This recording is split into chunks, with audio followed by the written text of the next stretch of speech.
So in the previous video, we talked about quite a few different text-related properties, but we did not cover changing the size of some text.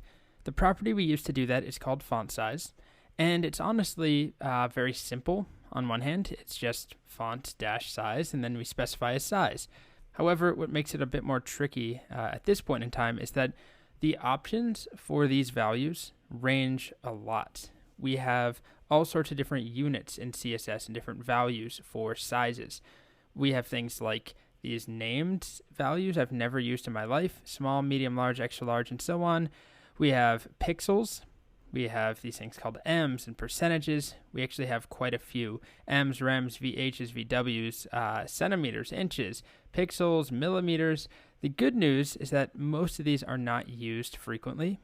And also, we don't need to use any of them right now. I'm just going to show you pixels, which is actually not something I generally recommend using all the time, but it's the easiest to get started with. And then we'll come back and learn more about these left-hand units, the relative units like M's and rems and percentages.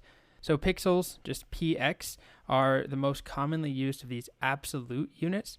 Now, they're absolute because the end result size of using pixels does not depend on anything else, no other elements or a parent's font size. It's always going to be the same, at least in your document. If something is 10 pixels and something else is 10 pixels, they will be the exact same size.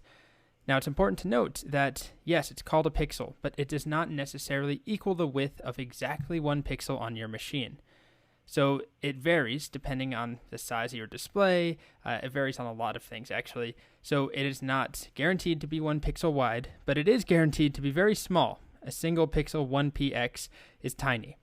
Note that I put at the bottom, not recommended for responsive websites. Just keep in mind we'll come back and we are going to learn some of these other units that are more commonly used today. But pixels still have a place, and I'll point that out when we get there. So let's play around with it. Let's change the font size of something. How about this right here, our H1? It's just font-size. And then I'm going to do pixels. How about 100px? Refresh. And there we go. It's significantly larger. Now I'm not going to do that. How about maybe 80? It's still pretty big, but maybe that's okay. So we can change the font size of anything, any text. Pixels, px. We also have these other very weird absolute units that I've never seen used on a website, like millimeters and centimeters.